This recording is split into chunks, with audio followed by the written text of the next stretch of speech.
Novel نگاہیں منتظر writer Shahida اعظم قسط نمبر 12 رات کے وقت آسمان پر چمکتے ستارے ہلکی ٹھنڈی ہوا اور تقریب کی جگمگاتی روشنیوں میں ایک حسین سما بندھا ہوا تھا۔ سجاوٹ لائٹس پھولوں کی محرابیں اور بڑے فانوس جگمگا رہے تھے۔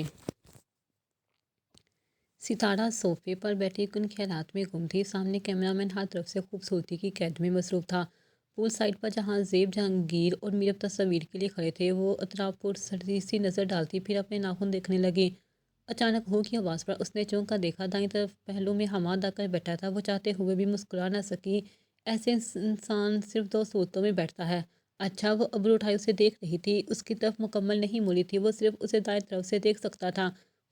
پہلی صورت جب آپ اپنے کسی ذاتی معاملے کی وجہ سے پریشان ہو، اور دوسری، ستارہ نے سپاٹ لہجے میں پوچھا تو حماد مسکرا دیا، اور دوسری جب آپ محبت میں ناکامی کا سوگ بنا رہی ہو۔ وہ بول کر گھٹنے کے گرد دونوں ہاتھوں کا حصار بناتا سامنے دیکھ رہا تھا۔ معذرت کے ساتھ میں ان دونوں صورتوں میں کسی میں بھی مبتلا نہیں ہوں۔ او، آپ نے کہہ دیا اور میں نے مان لیا۔ خیر، بھابی بلا رہی ہیں، فوٹو شوٹ کرا لیں۔ وہ کھڑا ہو کر اسے اٹھنے کا اشارہ کر رہا تھا۔ وہ دوپٹہ سیٹ کرتی بلو کارپٹ پر اپنی ہیل رکھ چکی تھی۔ دور سے جہاں زیب نے اسے دیکھ کر اس کے لیے جگہ فکس کی تھی۔ جہانگیر اور میرب ایک ساتھ کھڑے ہوئے تو جہاں زیب کے پہلو میں ستارہ کھڑی ہو گئی۔ حماد اور آمنہ بھی دائیں طرف ایڈجسٹ ہوئے تھے۔ سامنے سے گزرتے ابراہیم کو جہاں زیب نے آواز دی تو وہ فون کان سے ہٹاتا گوری کی تلاش میں ادھر ادھر نظریں دوڑانے لگا۔ بالکونی کی سمت کھڑی گوری کسی کو کچھ سمجھانے میں مصروف تھی۔ ابراہیم کی آواز پر وہ ادھر چلی آئی۔ اب فیملی مکمل ہو چکی تھی۔ گوری کے دائیں طرف ابراہیم تھا اور بائیں طرف ستارہ۔ کیمرہ مین کے بتائے طریقہ کار کے مطابق سب ممبرز ایڈجسٹ ہو رہے تھے۔ تمہارا جمکا کہاں ہے؟ گوری نے ستارہ کے بال پیچھے کر کے اس کے ایک کان کو خالی پا کر فکر مندی سے پوچھا۔ پتہ نہیں، شاید گر گیا ہے۔ وہ کان کی لو پکڑتی زمین پر ادھر ادھر دیکھ رہی تھی کہ جمکا شاید نیچے گر گیا ہو۔ گوری نے اس کے ٹانکوں میں فوراً نظریں زمین پر جمائیں۔ اس دوران وہ ہلکی سی جھکی ہوئی تھی۔ Can you both stand straight please? وہ مدھم مگر گسیلی آواز میں بولا تو گوری نے ہونٹ کاٹے۔ ایک منٹ سیدھا دیکھا، پھر کچھ کہے بغیر خود کو کمپوز کرتی وہاں سے چلی گئی۔ ابراہیم نے اسے روکنا چاہا مگر سب اتنی جلدی ہوا کہ اسے کچھ سمجھ ہی نہیں آیا۔ ستارہ اور ابراہیم کے درمیان موجود فاصلہ جہاں زیب نے ستارہ کو ادھر کھینچ کر مجبور کر دیا تھا۔ وہ کان کو بالوں سے ہائڈ کرتی ابھی تصویر کے لیے تیار ہی ہوئی تھی کہ پچ کی آواز سے پہلے ہی ابراہیم وہاں سے چلا گیا۔ وہ دل کو غمگین محسوس کرتی اندر سے بہت زخمی ہوئی تھی۔ ہاں، شاید یہ محبت میں ناکامی کا سوگ ہی تھا۔ گوری نے کھیر فریزر سے نکلوائی جس کو فریزر میں رکھے ہوئے 2 گھنٹے ہو چکے تھے۔ وہ مکمل طور پر آئس کریم کی طرح لگ رہی تھی۔ وہ لیلا کو کھیر کی تقسیم کے بارے میں سمجھا رہی تھی جب کچن میں ابراہیم داخل ہوا۔ ابراہیم کے آتے ہی لیلا کچن سے نکل گئی تھی۔ تم نے فوٹو شوٹ کیوں نہیں کروایا؟ جانتا تھا پھر بھی پوچھ بیٹھا تھا۔ گوری نے ارد گرد کی چیزوں کو سمیٹتے ہوئے ابراہیم کو تقریباً نظر انداز کیا تھا۔ جب وہ مدھم سا اس کا نام پکارا تو گوری نے شکوہ کناں نگاہوں سے 2 منٹ تک اس کی آنکھوں میں دیکھا۔ اس دوران ابراہیم نے مدھم مگر جذبات سے بھرپور آواز میں اسے مخاطب کیا، خوبصورت، میری آنکھیں تمہیں کچھ نہیں بتاتی؟ میرے عمل سے، میرے کام سے تم اپنی اہمیت کا اندازہ لگا سکتے ہو۔ پھر اس سے پہلے کہ وہ مزید کہتا گوری نے اس کی بات کاٹ دی۔ مجھے یہ سب نہیں چاہیے۔ انداز دو ٹوک تھا۔ سینے پر ہاتھ باندھے وہ روٹھے انداز میں کھڑی تھی۔ ایک ہلکے سے اعتراف میں آپ کا کیا جاتا ہے؟ اچھا، مجھے تو لگتا ہے لو از آل اباؤٹ ایکشنز۔ وہ مدھم سا بولا تو گوری کے دل نے بیٹ مس کی۔ اس کے منہ سے لیف کتنا سریلا لگا تھا۔ وہ نہ چاہتے ہوئے بھی مسکرا دی۔ وہ اس کی مسکراہٹ دیکھ کر نظریں پھیر گئے۔ شاید جان گیا تھا کہ وہ کیوں مسکرا رہی ہے۔ وہ اسے یوں ہی ٹکٹے باندھتے دیکھتی رہی، پھر اچانک سنجیدہ ہوئی۔ جو دل میں ہو وہ بول دینا چاہیے، ورنہ پھر باتیں رہ جاتی ہیں اور انسان چلے جاتے ہیں۔ آپ کے پاس پچھتاوے کے سوا کچھ نہیں بچتا۔ ہاں، آئی نو لیو از آل اباؤٹ ایکسپریشنز، بٹ اس پر بھی بہت منحصر ہے جو آپ کہتے ہیں، جو لوگ آپ سے سننا چاہتے ہیں۔ رشتے نہ پودے کی طرح ہوتے ہیں ابراہیم، جس طرح پودوں کو قائم رہنے کے لیے پانی کی ضرورت ہوتی ہے، نہ اسی طرح رشتوں کو اظہار محبت کی۔ اچھا تو یہ بات ہے، وہ اس کی آنکھوں میں دیکھ کر بولا تو وہ مسکرائی نہیں بلکہ مزید سنجیدہ ہو کر بولی، یہی بات ہے۔ اس کی بات سن کر وہ کچن سے چلا گیا۔ وہ کچھ سوچتی وہیں کھڑی رہی۔ میں جان گئی ہوں یہ محبت 2 طرفہ ہے، مگر دل کی تسلی کو ایک بار اظہار ہو جائے۔ وہ خود سے مخاطب مصروف سی بولی، پھر لیلا کو آواز دینے لگی۔